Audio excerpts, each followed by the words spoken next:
ko lang po sana, Daddy Frankie. Huwag niyong masyadong idikit dyan kasi nahihiya din ako sa kapatid ko. Kay Kuya JJ, Magsisimula. may masabi. Sabihin mo kay Puriman, Puriman, iurong daw natin kunti dito. Sige, boss. Anong nararamdaman ni Nanay Ansing na sisimula na yung bahay ni Kuya Oliver? Sobrang masaya po, Daddy Frankie, at nang maumpisa na yung bahay ng kapatid ko. Sana Okay. maging maayos na po. Siyempre, bago kami magsimula bilang kapatid, dahil ikaw ang nakakaunawa, ipapaubaya namin. Baka may request ka o may gusto kang gawin sa bahay. Habang hindi pa nasimulan, hindi. Huwag kang mahiya, Ate Ansing, sabihin mo. Ang request ko lang po sana, Daddy Frankie, huwag niyong masyadong idikit dyan kasi nahihiya din ako sa kapatid ko. Kay Kuya JJ, Magsisimula. may masabi. Sabihin mo kay Puriman, Puriman, iurong daw natin kunti dito. Sige, boss. Oh, so madadama ito. So, saan mo gusto talaga? Dito, Daddy Frankie. Para Parang gusto mo kadikit sa bahay mo. Hindi naman. Yan. Bless ni Lord, bendisyonan ng ating Panginoon itong gagawin natin bahay na maging makabuluhan, makasaysayan at maging maayos. Hanggang matapos, ilayo tayo sa anumang kapamakan, anumang disgrasya. Kamusta na? Mabuti naman po. Kuya Oliver, kamusta Ay, na? mabuti rin po. Mabait na siya ngayon. Ang bait-bait ng kuya ko ngayon, Aling Rochelle. Parang ang galing-galing mong mag-alaga. Kasi bumait. Alam mo, Daddy Frankie, yan yung mission ko ngayon. Oo. Ang mapabuti yung mga anak ko, pati yung kapatid ko. Yan ang mission ko ngayon na iniisip ko sa pangkubuhay. At saka, Nanay Ansing, pakiusap ko lang bilang kapatid, kasi bahay naman ng kapatid mo yung gagawin namin dito. Ikaw na bahala mag-alalay sa mga karpentero natin Oo, kasi dito sila matutulog. No?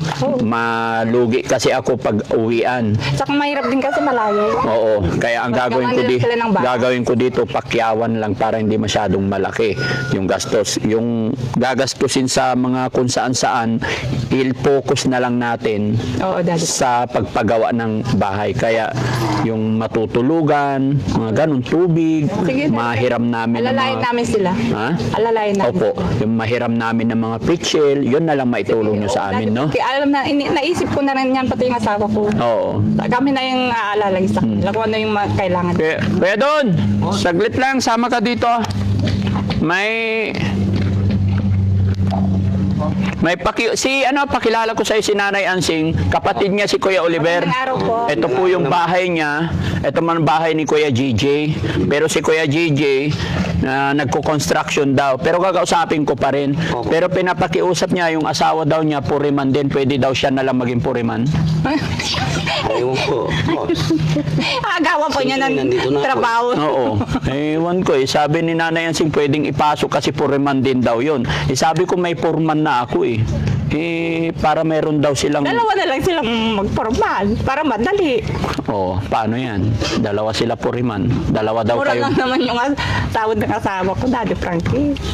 Pasok na lang siyang mason. Oo, pasok na lang siya. Hindi yung puriman na kay nagdala ako puriman tapos palitan mo yung puriman ko.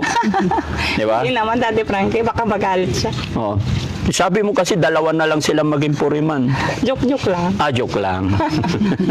O, sige. Yan ang pakiusap niya. Wala na ang problema kay Puriman. Mababait yan. No? So, ganun lang mga kababayan. Abangan nyo ang tabayanan ninyo. At anong nararamdaman ni Nanay Ansing na sisimulan na yung bahay ni Kuya Oliver? Sobrang masaya po, Daddy Frankie, at nang maumpisa na yung bahay ng kapatid ko. Sana Okay. maging maayos na po. Siyempre, bago kami magsimula bilang kapatid, dahil ikaw ang nakakaunawa, ipapaubaya namin. Baka may request ka o may gusto kang gawin sa bahay. Habang hindi pa nasimulan, hindi. Huwag kang mahiya, Ate Ansing, sabihin mo.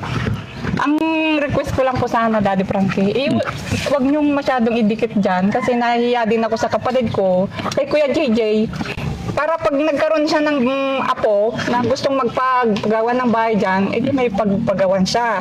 Oo. Medyo iusog mo na lang dito para... Yun na yun nilinis namin. Tapos dito. Siyempre, iniisip ko din kasi Sige. So dito magsisimula. may masabi. Sabihin mo kay Puriman, Puriman, iurong daw natin kunti dito. Sige, boss. So madadama ito. So saan mo gusto talaga? Dito, Daddy Frankie. Para Parang gusto mo kadikit sa bahay mo Hindi naman, sa ganun. Iniisip ko lang din yung kapatid ko. Sige. Ay, Hanggang saan? masabi ka. Sabihin yun. Yun na yung sinasabi ko eh. Kung ano yung nararamdaman mo dahil kayo ang masusunod dito. Kasi, siyempre, darating yung araw na magkakaroon din siya ng apo, Oo. gusto nga rin magpagawa dyan. Oh, so napagkasunduan nyo rin ni Di ba Kuya? kami nag-usap abo dyan, pero yun yung, kasi may nabanggit siya no na, alimbawa, pag maghati-hati kami dito, masakupan niya yung sa kanya. Problema. Oo. Kaya sabi ko, nag-usap kami mag-asawa, si Kuya ko Oliver, wala naman hindi sa kanya yan. Kaya, kami na lang, So okay lang masira tong bakod mo. sige, Daddy Frankie, Oh, so, hindi, ituro mo kay Puriman yung pinakagusto. ilapit mo. Ilapit dito. Oo, iusog mo. Dapat pala hindi na tinanggal yung kawayan Pwede dito. pa rito, pwede pa. Oo, opo. Eh may kahoy na naman Puriman. Ilagan mo na ito. Oo. Oo. Ito. Para hindi na natin. Oo. Ito Puriman. Ay, oh. Sige po. Di ba? Tapos dyan, okay. Siyempre, Daddy Frankie, iniisip ko din kasi si Kuya JJ. Tama yun, tama. Basta ang akin lang, Nanay Ansing, kung ano yung napagkasunduan ninyong magkakapatid. Kaya nga kayo, si Kuya JJ, tsaka ikaw yung Mas kinakausap. maganda sa rin sana kasi kung nandyan siya para Oo. Bakit kasi hindi mo tinawagan? Sinabi ko naman na sa'yo. Sabi ko naman na mag-uumpisa lang. Kasama siya. Kasama siya. Ang maganda, Daddy Frankie, para kumbaga kami na lang mag-combine ni Kuya ko Oliver. Sige, hindi. Okay. Dito na lang. Dito ang starting point paabante doon. Ha? Sige. Walang problema yan. Pasensya ka na. Ha? Masisira na yung mga saging. Ha? Okay lang yan, Daddy. Okay lang. Saging lang yan, Daddy Frankie. Oo. Magtatanim na lang ulit. Pero yung hindi tatamaan, hayaan lang nila dyan. Sige, sige. Ano pang mga request mo gusto mong ipagawa sa bahay? Ano ipapalagay? Wala, Daddy Frankie. Hindi, kailangan mag-request ka ba? Yun lang ang pangko kasi iniisip ko din yung naano ni Kuya ko JJ. Ang masakupan niya, yun yung Oh, para hindi na magka-problema. Oo. Kumbaga kami na lang ni Kuya ko Oliver ang mag-combine. Opo. Sige. Kasi ako na lang ang uusog doon. Hindi. Paano kayo magkukumbine ni Kuya Oliver? Eh, yun na yung bahay mo. Tapos dito. Hindi, ako na lang mag-a-adjust. Halimbawa, dito na yung kanya. Oh. Kasi sa kanya, wala namang hindi sa kanya eh. Kasi hindi naman siya nag-iisip ng kanya. Opo. Sige, very good. Doon na lang ang pakiusap. Sige, sige. Oh, walang problema. Naiintindihan mo rin siguro ako, Daddy. Yes, always. We understand. Di ba? Salamat, Daddy Frank. Walang ano man, no? So yun, mga kababayan. Hinihintay lang yung ibang materialis nasa kabilang sasakyan nakasunod doon sa motor. No? Alam ba nila dito? Oo.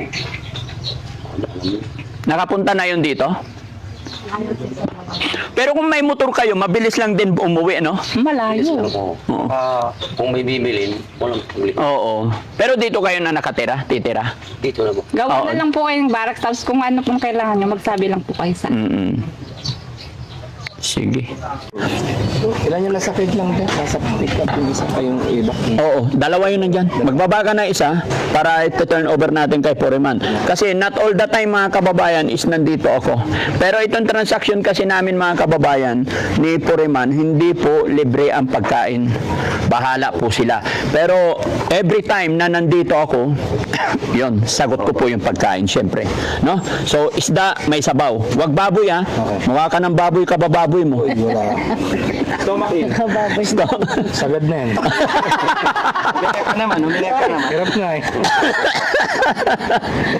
Ayan. Isda. Basta kung yung sariwa, pahiwa mo na doon, tapos kunting hugas na lang dito. No? Tapos isda, sinabawan, talbos ng kamuti o ano. Kaya yung bibili. Ha? Oh, sige, samahan mo. No? Ayan na. Kasya na yan? Kasi na yan. Okay, very good. Ako na lang magluto. Ikaw magluto? Ay, ang galing naman ng honey ko. Oh, hawakan mo to. Paano ka magluluto? Ha? Ha? Mamaya, hiram na ko kay Nanay Ansing. Oo, Mga sige. gamit.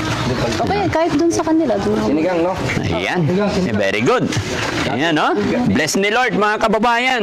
Bless ni Lord, bendisyonan ng ating Panginoon itong gagawin natin bahay na maging makabuluhan, makasaysayan at maging maayos. Hanggang matapos, ilayo tayo sa anumang kapamakan, anumang disgrasya. Kaya mga kababayan, sana mga nakakapanood ng video ito, maraming salamat sa walang sawa ninyong suporta. At ayun, sana hindi kayo magsawa, no? At itong gagawin natin is para kay Kuya Oliver. Sana maging maganda ang kalalabasan. Maraming salamat. Ha? Hindi ko alam kung anong size. Okay, dito ka. Ayun. Init na eh. Ayun. So yun mga kababayan, mga kabarangay, ano? Ako'y maglalambing po sa inyo. Sa mga hindi pa na-subscribe sa aking YouTube channel, baka pwede mag-subscribe kayo. At pa-click na rin yung bell button nang sa ganon, lagi kayong ma-update sa mga upload videos pa namin. Lalong-lalo na sa gagawin natin bahay ni Kuya Oliver. No? Maraming salamat at pa-share na rin tong upload videos natin. God bless po sa atin lahat.